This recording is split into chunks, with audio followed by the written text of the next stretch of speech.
Hey everybody, I'm Tom Vassell and welcome to Week in Review. This is a video we put out each week here on the Dice Tower and we tell you about all the stuff we did last week, giving short descriptions, and then if you want to watch the full reviews, top 10s, what have you, you can go and click the links in the description below. So let's get started. Hey everybody, I'm Z Garcia. Here's what I did last week. So I reviewed with Tom 3 more abstract games. Here's what I gave them. We begin with Triversy, which I gave a 6 out of 10 to. This is basically Reversy, or Othello, for 3 players, exactly for 3. Nothing more, nothing less. You know exactly what you are getting, and it is fine. I wish the components were a little bit better, but it is inoffensive. It's 15 minutes or so. It works all right. We reviewed Bossa, which is, I give a 7 out of 10 to this one.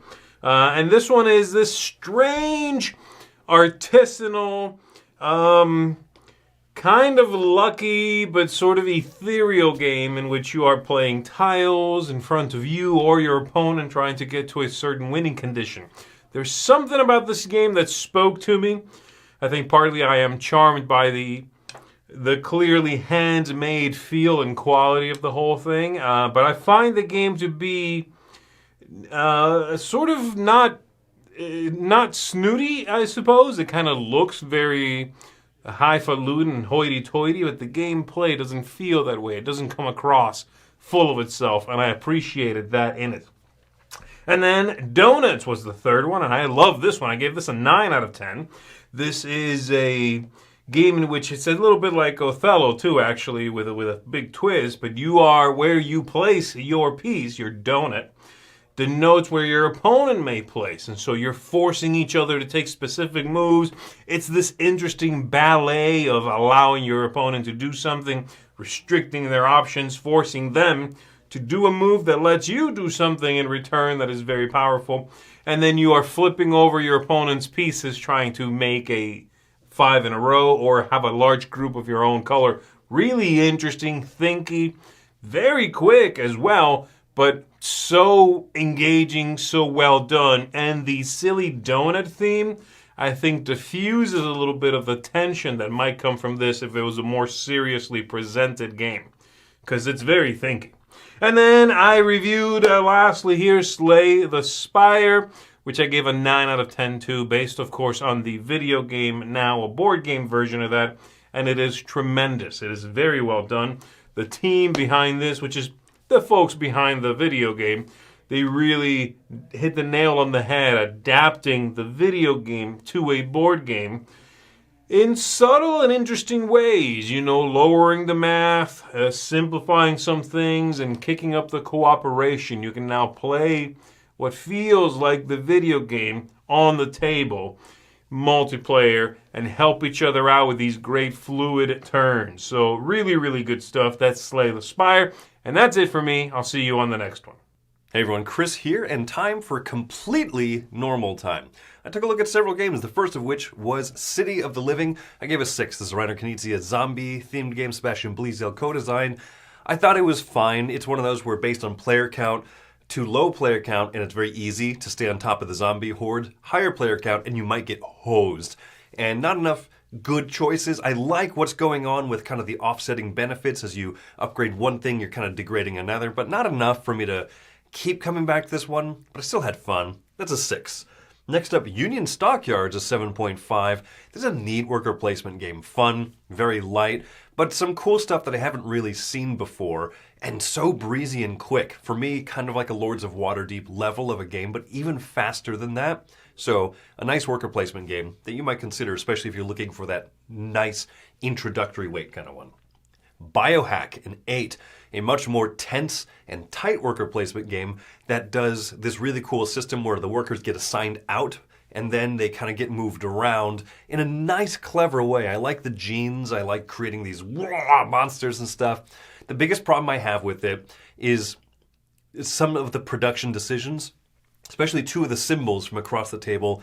The fish and the birds look identical, and fish and birds shouldn't look identical, and it definitely trips me up when I play. So I wish it was a little bit better, but great production, great game. It's an 8. Next up, Mike and I looked at the 2 Taylor Reiner games, the first of which was Of What's Left. Owl. This is a shedding game where you don't want to shed out your hand. I give this one an 8. This is possibly my favorite shedding game and will probably be my go-to one, where you're playing out types of cards, other people follow, you just keep climbing and climbing until everybody passes, that type of a shedding game. And so, normally you want to empty out your hand, not in this one, and I love that twist. Scoring is thinky. This is a very robust little game. The other game in Taylor's little duo here is called Short Zoot Suit, and this is an 8.5. A wonderful trick-taking game where if you're not winning tricks, you're also caring about how you're losing them, trying to play cards off suit. So you want to short yourself. Short Zoot Suit, baby! Very clever, phenomenal trick-taking game with very few rules, does something so clever I've never seen before. And then lastly, Primal, The Awakening, a gigantic, huge, overproduced, too many large miniatures kind of a game, and yet I love it because the gameplay is that good, because it provides a campaign if you want that big, lengthy journey, or you can play any character at any level, fighting against any level monster in the whole game. You want to play the 17th scenario right away? Go for it. It has a wonderful system of just jumping into these great boss battles however you want. It's phenomenal. I wish the box were not the size of a small vehicle. That's my biggest complaint, but an 8.5, and that has been my week. Hi, I'm Wendy Yee, and I have one review coming at you this week, and that is for Union Stockyard, which is actually about, I guess it's a 7.5 is my score, but it's actually about meat packing plants. And that surprised me because I definitely thought it was a train game. But it's a fascinating little worker placement game that's not too heavy, but it has some good economic elements to it. There's some cool like supply, demand, price kind of stuff going on with tracks with a couple different animals. There's different ways to appease your people that are going on strike to prevent strikes, or if strikes happen, then there's ways to, make them happy again by raising wages and stuff. There's ways to buy an election and to increase your reputation. So there's lots of fun stuff there while doing all this kind of like polyomino building going on the board too. So there's a lot of fun things going on. I really enjoyed it. So 7.5 is my score. I feel like it's really good and I enjoy it. I do wonder long term if I will keep enjoying it, but good game. So there you go. That's Union Stockyard. I'm Wendy Yee, and let's go ahead and see who's next. I'm Joey Evans, and here's what I reviewed this week. This week I reviewed City of the Living. City of the Living was released by Trick or Treat Studios. It's a remake of a game by Franner Knizia. But this was about zombies. I enjoyed this game. It was good, not great. I ended up giving it a 6. So if you like zombies, give it a try. It's a bit of a different zombie game. Also, I reviewed Fisheries of Gloucester. I think that's how you say it. Anyway, it's a 2-player game, and this one I enjoyed more than I thought I would. It's a very cute 2-player game where you're kind of moving around trying to collect fish and through them get rewards. I gave this an 8. So those are the 2 games I reviewed this week. Okay, well, we did a We'll Play It Live last week, but not particularly good games that we played. And I also we did crowd surfing and talked about some stuff in crowd surfing.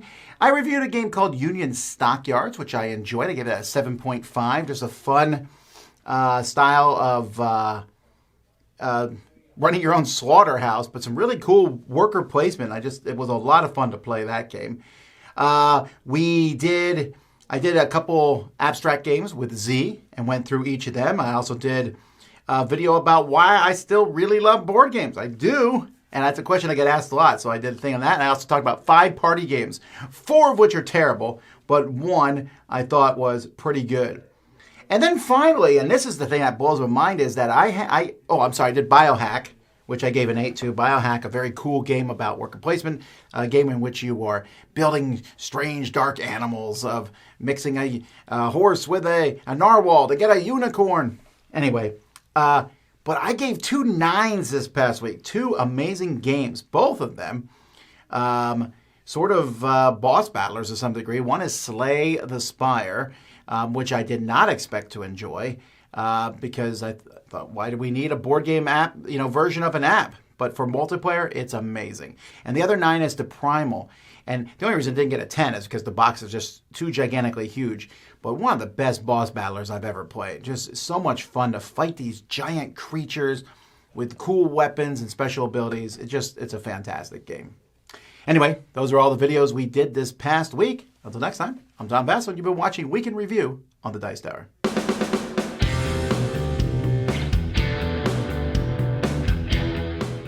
Hey folks, thanks for watching another one of our videos. If you like our videos, if you like our channel, you would love to game with us at one of our conventions. Check out Dice Tower Cruise, Dice Tower East, and Dice Tower West. Fantastic conventions where we play games with wonderful people, a humongous library, and lots of other events and stuff. Also, don't forget to check out our channel, like and subscribe. I'm Tom Bassel.